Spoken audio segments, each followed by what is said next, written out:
నమస్తే, welcome to Leo. మనతో ఉన్నారు సీనియర్ జర్నలిస్ట్ హేమసుందర్ గారు. సార్ నమస్తే. నమస్తే అండి. సార్, బాలకృష్ణ గారు హ్యాట్రిక్ల మీద హ్యాట్రిక్లు కొట్టుకుంటూ వెళ్తున్నారు. అదేవిధంగా చూసుకుంటే ఇదే కాకుండా పద్మ భూషణ్ కావచ్చు, ఇలాంటి అవార్డులు కూడా తీసుకుంటున్నారు. ఇలాంటి సందర్భంలో మళ్ళీ ఇంకొక సన్మానం మనం చూస్తూ వస్తున్నాం, అది హిందూపూర్లో. సో మొత్తానికి బాలకృష్ణ గారి భవిష్యత్తు ఎలా ఉండబోతుంది అంటే ఏం చెప్తారు? అంటే భవిష్యత్ కాదు కానీ నిన్న పౌర సన్మానం విషయంలో మాత్రం కొంతమంది ఏమన్నారంటే ఇప్పటికే మీకు ఈ పద్మభూషణ్ రావడం లేట్ అయిందని భావిస్తున్నాం అన్నప్పుడు కూడా ఆయన ఒప్పుకోవాల. నేను కరెక్ట్ ఏమో నేను భావిస్తున్నాను అన్నాడు ఆయన. ఎందుకంటే నాకు వరుసపెట్టి సినిమాలు హిట్లు వచ్చినాయి, నాకు వరుసపెట్టి రాజకీయాల్లో నేను వరుసపెట్టి ఎమ్మెల్యే అయ్యాను 3 సార్లు. కాబట్టి ఇవన్నీ నాన్నగారు శత జయంతి ఉత్సవాలు జరగడం కానీ ఇది కరెక్ట్ టైం లాగా నేను భావిస్తున్నాను అన్నాడు. అక్కడ బాలకృష్ణ గారిలో ఒక పరిపూర్ణ మానవుడు మనకు కనిపించాడు నాకైతే ఆ ప్రసంగంలో కూడా. అదే గతంలో మనం చూసుకుంటే నెటిజన్లు కావచ్చు, లేదంటే మిగతా ప్రజలు కావచ్చు, గతంలో బాలకృష్ణ గారు మాట్లాడే మాటలు మాత్రం కొంచెం విభిన్నంగా ఉండేవి. దేన్ని కూడా పూర్తిగా ఏమంటారు అనమాట ధిక్కరించే ధోరణిలో ఉండేది. కానీ మీరు ఇప్పుడు అన్నట్టుగా చాలా పరిపక్వతతో మాట్లాడుతూ చాలా హుందాగా మాట్లాడుతున్నట్టుగా కూడా మనం చూస్తూ వస్తున్నాం. సాధారణంగా బాలకృష్ణ గారు ఏది మాట్లాడినా లేదా సినిమాలో ఏది చేసినా సరే చిలిపిగా చాలా ఏమంటారు అనమాట డిఫరెంట్గా తీసుకుంటారు. బాలకృష్ణ ఫ్యాన్స్ కావచ్చు, అదేవిధంగా బాలకృష్ణకి సంబంధించిన అభిమానులు కావచ్చు, ఎవరైనా కావచ్చు. కానీ నిన్నటి స్టేజ్ పైన మాట్లాడిన మాటలు మాత్రం చాలా పరిపక్వతతో మాట్లాడినట్టుగా అనిపిస్తుందని చాలామంది అంటున్నారు. సో మొత్తానికి ఇప్పుడు బాలకృష్ణ గారిని చూస్తే మీకేమనిపిస్తుంది? ఆయన మాట్లాడిన మాటలు కానీ, ఆయన కెరీర్ ఇప్పుడు మన అఖండ దగ్గర నుంచి మొదలుపెట్టేప్పుడు తీసుకున్న నిర్ణయాలు కానీ, సినిమాల ఎంపికలో కానీ, ప్రతి యాక్టివిటీలో కూడా చాలా ఆయనకి కలిసి వచ్చే రోజు వస్తే నడిచి వచ్చి కొడుకు పడతారంటారు కదా, ఆ టైప్లోనే ఆయన కలిసి వస్తున్నాయి అని చెప్పాలి. అదిగాక మనం చూసుకుంటే బాలకృష్ణ గారు సన్మానం చేయడం కావచ్చు, అదిగాక మొన్న పద్మభూషణ్ కావచ్చు, ఇవన్నీ అవార్డ్స్ వస్తున్నాయి. అదిగాక గతంలో కూడా మనం చూస్తే ఖచ్చితంగా బాలకృష్ణ గారు ఇంకొక మాట కూడా అన్నారు, అన్న ఎన్టీఆర్ గారికి ఖచ్చితంగా భారతరత్న కూడా రావాలి, అతి తొందరలో రాబోతుంది అన్నట్టుగా నేను ఊహిస్తున్నానని చెప్పాను. ఖచ్చితంగా భారతరత్న కూడా ఖచ్చితంగా బాలకృష్ణ గారు అన్నారు కాబట్టి వచ్చే అవకాశాలు ఉన్నాయంటారా? నేను అనుకోవడం భారతరత్న ఎన్టీ రామారావు గారికి వచ్చిన తర్వాతే మన తెలుగు రాష్ట్రాల్లో ఎవరికైనా వస్తుందండి. ఇక చాలామందికి రావాల్సిన వాళ్ళు ఉన్నారు, అర్హులు ఉన్నారు.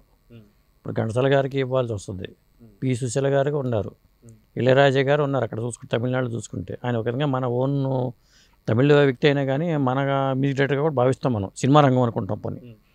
వాళ్ళంతా లైన్లో ఉన్నారు. కానీ వీళ్ళందరికీ ఇచ్చే ముందు ఎన్టీ రామారావు గారికి ఇచ్చిన తర్వాత ఇవ్వాల్సి వస్తుంది. ఎందుకంటే 100% అర్హత ఉన్న వ్యక్తి ఎన్టీ రామారావు గారు.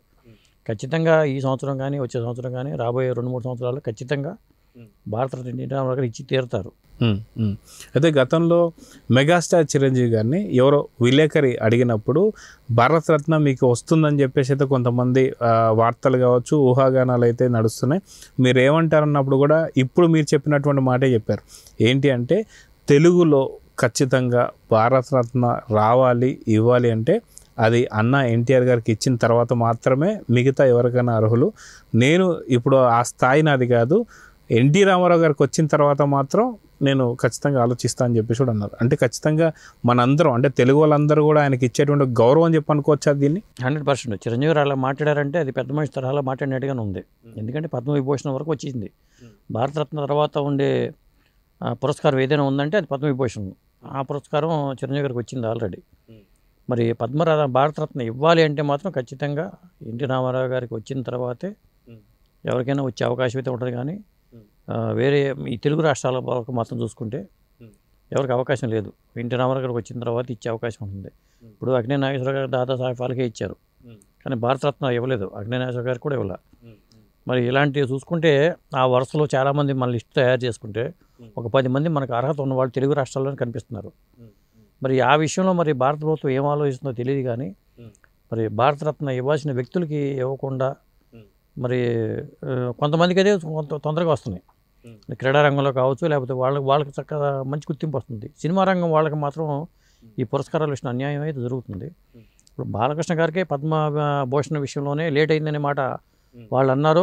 కాదని నేను అన్నా, కానీ వాళ్ళు అన్న మాటే కరెక్ట్. ఎందుకంటే బాలకృష్ణ గారికి ఎప్పుడూ ఇవ్వాలి పద్మభూషణ్ అనేది.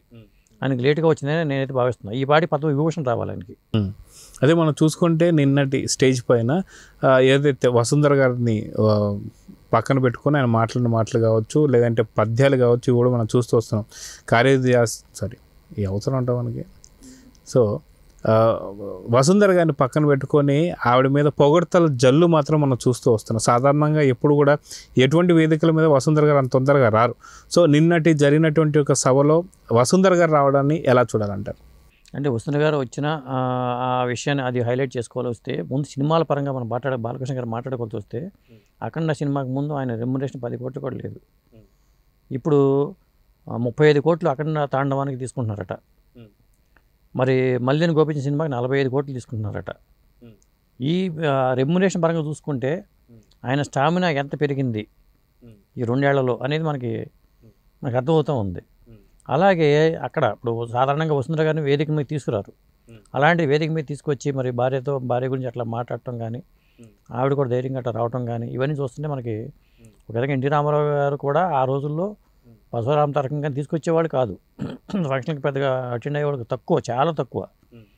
నేను అనుకోవడం అదే పాటిస్తున్నారు అనుకుంటున్నాను బాలకృష్ణ గారు కూడా.